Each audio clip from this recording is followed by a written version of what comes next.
Banyak yang bingung, apakah mobil dan rumah yang kamu miliki termasuk aset atau bukan? Hai, selamat datang di Bians Channel. Channel yang selalu memberikan informasi dan wawasan tambahan buat kamu, serta tips untuk hidup yang lebih baik. Mungkin sekarang kamu bingung, apakah mobil dan rumah yang kamu miliki sekarang termasuk aset atau bukan? Sebelum kita pelajari lebih jauh, yuk kita simak beberapa pengertian dari aset itu sendiri. Aset merupakan aspek yang sangat penting harus kamu perhatikan dalam kehidupan. Apalagi jika kamu berkecimpung di dunia akuntansi. Tidak lebih jauh dari sistem akuntansi, kita pahami dulu, apakah sebenarnya barang atau apapun itu yang kita miliki termasuk aset atau bukan. Aset adalah sesuatu yang dimiliki oleh individu atau organisasi yang memiliki nilai ekonomi atau potensial ekonomi untuk memberikan manfaat finansial di masa depan. Kata kunci pertama yang harus kamu pahami adalah kepemilikan. Aset adalah sesuatu yang kamu miliki penuh dan tidak menjadi pembagian hak dengan pihak lain. Jika kamu mempunyai barang atau yang bisa dipersamakan dengan itu, namun masih terkait atau terikat dengan pihak lain, kamu harus perhatikan soal status kepemilikannya. Kedua, aset mempunyai nilai ekonomi atau potensial ekonomi secara finansial. Maksudnya, barang atau yang bisa dipersamakan dengan itu harus mempunyai nilai secara ekonomi. Secara kasarnya, misal kamu jual, dia akan menghasilkan uang. Jika ternyata sekarang nilainya masih nol atau minim, nantinya barang tersebut bisa ada harganya. Misalnya, kekayaan intelektual, ide, kreativitas, itu juga bisa disebut aset, di mana jika kamu menjualnya kepada pihak lain, kamu bisa mendapatkan uang. Ketiga adalah finansial di masa depan. Artinya, jika saat ini yang kamu miliki ternyata belum bisa dijual, nantinya di masa depan saat kamu menjualnya, dia akan menghasilkan uang. Jika ketiga faktor tersebut telah terpenuhi, maka bisa dikatakan aset secara penuh. Jenis aset pun banyak ragamnya. Menurut PP RI nomor 24 tahun 2005 mengungkapkan bahwa definisi aset dibedakan menjadi dua, yaitu aset lancar atau current asset dan aset tidak lancar atau non-current asset. Aset lancar misalnya uang, saham, obligasi, dan lainnya. Di mana aset tersebut jika dicairkan menjadi uang hanya memakan waktu yang sangat singkat. Sedangkan aset tidak lancar misalnya tanah, mobil, kekayaan intelektual, gagasan, peralatan operasional, dan lain-lain. Di mana jika kamu ingin merubahnya menjadi uang, akan membutuhkan waktu yang cenderung lebih lama dibandingkan aset lancar. Selain itu, menurut Hidayat, seorang ahli ekonomi, membagi aset menjadi aset berwujud dan aset tidak berwujud. Dari pengertiannya saja sudah jelas. Aset berwujud misalnya mobil, rumah, gedung, peralatan, uang, obligasi, dan lainnya. Aset tidak berwujud misalnya hak cipta dan kekayaan intelektual lainnya. Nah, sekarang apakah mobil dan rumah yang sudah kamu miliki itu termasuk aset kamu?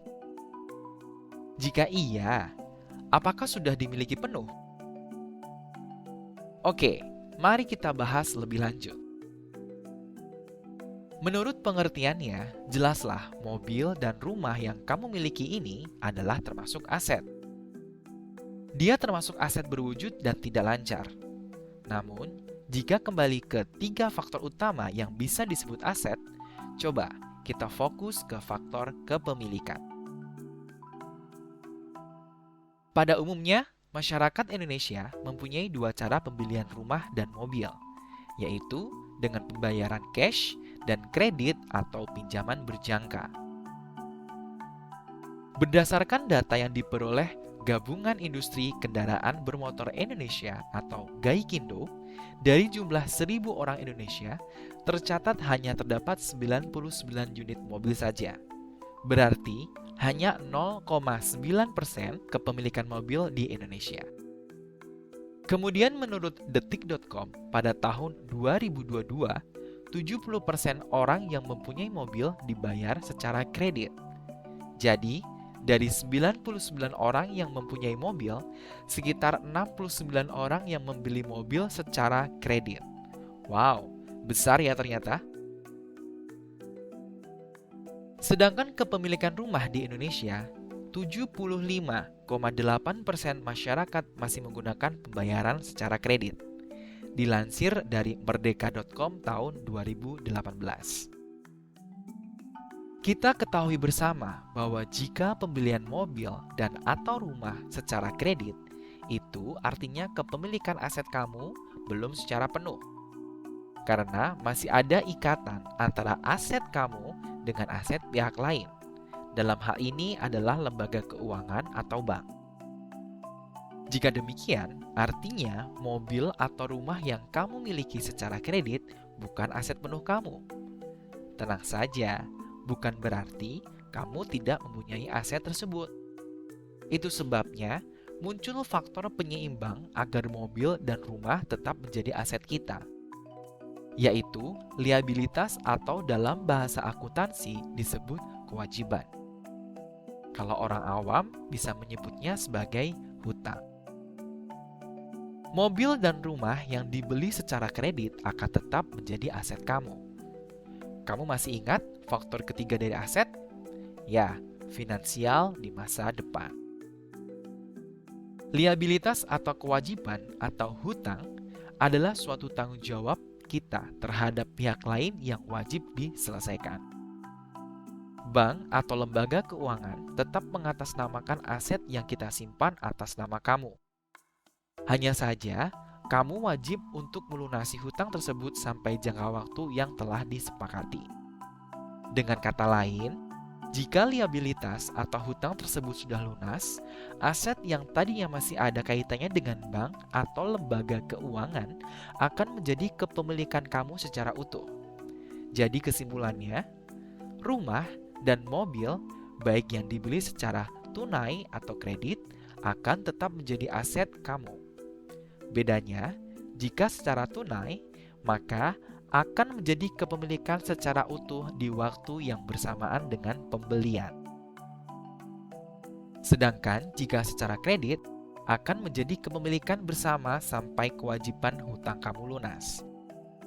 Walaupun demikian, pembayaran secara kredit pun kamu tetap bisa menggunakan aset tersebut secara penuh. Jadi, hanya faktor kepemilikannya saja yang berbeda.